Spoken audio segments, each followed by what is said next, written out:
everybody, Richard Rice, PGA Golf Professional here today with a quick swing analysis on Ryan here. You can see him up on the screen. On the left side, we've got him hitting a 3 hybrid. On the right side, he's going to be hitting a driver. Let's go ahead and just roll the footage real quick and just watch the swing from start to finish, and then we'll break it down piece by piece. So you see a nice full turn into his backswing. Really good turn there. A lot of wrist hinge at the top. Looking a little steep. Overall, a good athletic move. So let's kind of break that down piece by piece. All right, setup position. Athletic setup, however, his balance points to me are a little bit off. I like to see the butt a little bit more over his heels. All this extra hip bend is going to create the need for him to stand up and out of his shot as he's turning into his backswing if he liked to make a big pivot. We see the armpits, the back of the armpits. I'd like to see those right over the balls of the feet. He's pretty close. That's overall pretty good. But in the end, I think moving his butt over his heels will kind of help his body rotation on the way back. So we'll probably see him stand up and out of this as he starts to move back. So obviously he's got an early turn going, pulls the hands inside a bit. Club head stays outside, which makes it look very shut. I don't see that as a big deal. It shouldn't affect his golf swing later on. And we get at the left arm parallel, and he is making a nice pivot here. You can tell he's going to turn past 90 degrees. Overall, doing great here. As he gets to the top, you can see he has stood up and out of that, so his butt is no longer on this red line. He's got a lot of wrist hinge going, and I think if I keep this moving, he'll continue to go. So what that's going to create is the start of some of his struggles with the club face. When you get a lot of extra wrist hinge, that face tends to open up. All right, so we're going to move it down. Back to left arm parallel, you see that shaft start to work down in a very steep manner. You see Ryan's right elbow is kind of caught behind him. You see a lot of good players will be leading a little bit more with that right elbow, and that right arm would be a little bit more into external rotation. It's hard to hit a good shot repeatedly when the shaft is coming down this steep. We're going to take a look at his club face here. So we want to make sure that his face angle is kind of matching his spine angle there, and really it's not even close. So his club face is coming down open, which is not surprising with him saying he has directional control issues. Also not surprising for somebody that's coming down a little bit steep. In impact, he had to stall. He really had to stall his body's rotation from here to here in an attempt to square that club face up. And you can see over on the driver's side that club face is closing down at a very rapid rate through impact, which is going to create some pretty tough shots at times. And some good ground use, some good rotation through the shot, and a nice balanced finish. Overall, a good athletic move, and we've got some work to do, and let's jump over to the driving range and see what we can do. Whenever I give golf lessons, I always start with the setup position, so let's start there. We look at Ryan's setup. He's obviously an athlete. He's got a very athletic setup position. A couple of things I'd like to change. One, he gets his butt a little bit too far back, and as we talked about, what that creates is the need for him to stand up a little bit to complete his backswing. So if we just start with that butt right over the heels, all right, and then we're going to round in the back to get those armpits over the balls of the feet.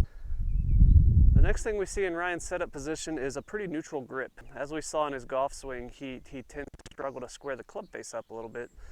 So if we take that V, which is now pointing to his chin, and we just move it over to his right shoulder. What's an easy way to do that? So I want you to set your club down so it's square to the target. You're going to let that left arm hang. That hangs in a very natural position where the hand is turned inwards. So this is going to create a much stronger grip. Now we see that V going right up to that right shoulder. We're just going to match the right hand to it. Okay, so as we discussed, Ryan has a pretty early turn in his backswing. I don't mind it at all, right? What that is going to create, hand path's going to come a little bit out inside. His club head actually stays outside of his hands a bit, which makes it kind of look like he's got a very shut club face right here. I'm still okay with that. It doesn't really affect his golf swing later on. So as he starts to move towards the top of the swing, we see a lot of extra what we call radial wrist hinge. This is radial wrist hinge right here. So a lot of extra wrist hinge at the top. All the stuff he's trying to do to square up his club face is going to be canceled out by the fact that he's adding all this radial wrist hinge, because the more wrist hinge I add, the more cup I'm actually putting into this left wrist, which opens the face up a bit. Flexing the wrist would close it. Cupping actually opens the face. So he's trying to feel like he's adding flexion on the way down, but he's actually counteracting that with too much radial wrist hinge at the top. So two thoughts for you. One direction we can go is to feel like you're just flexing that wrist earlier in the golf swing. So you're going to do it more at the top of the swing than trying to feel like you're doing it in transition. The next thing you can try to do is feel like you're just pointing that left thumb up towards the sky more instead of more towards the target this way. Either one of those is going to remove some radial wrist hinge. Ryan does from the top of his backswing and into transition. So he gets the club to the top, and he tends to pull down on this handle, and he gets a lot of internal rotation in that trail shoulder. We know that this is not a great way to hit a golf ball, and you're not going to have consistent results doing that.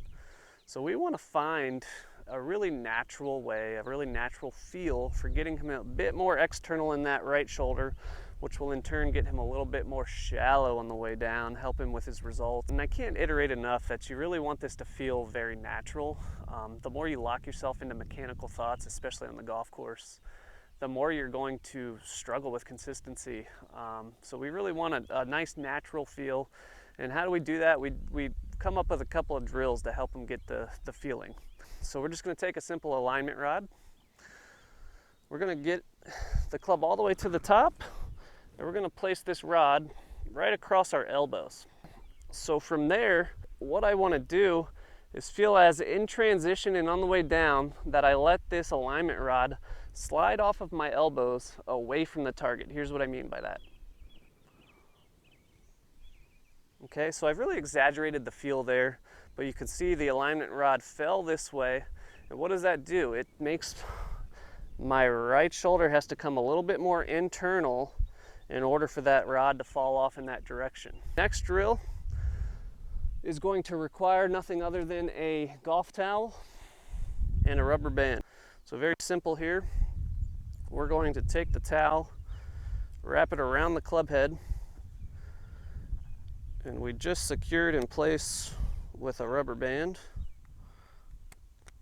Okay. And what does that do? Well, we've added a bunch of weight to the end of our golf club. Why is that important? Well, when I get to the top with all this weight on the golf club, and all I do is start to pivot my body into transition, you can see how the weight of that towel is pulling my right shoulder into external rotation. It's naturally shallowing that club head, and I think that's a feel that Ryan is missing in his golf swing when he starts to pull down on it. So as he starts to learn to transition and kind of just leave that club head behind a little bit, he's going to see that club head shallowing quite a bit. Now, as Ryan gets the club back into what I call the moment of truth, so right here, where we want a really square club face, he tends to have that club face a little open. And what that causes is the need for him to slow down his body rotation so that the club head can release and square up.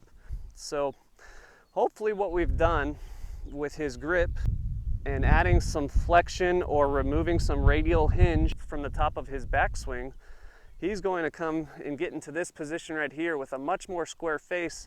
And from there, all he has to do is pivot through to the target, and that club face is going to stay square for a really long time. From there, we talked about Ryan's release. Again, I want to see what this looks like after he's put some work in. And then Ryan's going to do a stick drill to work on a little bit of a better release, right? Because we see a lot of face rolling. A lot of that could come from his open club face.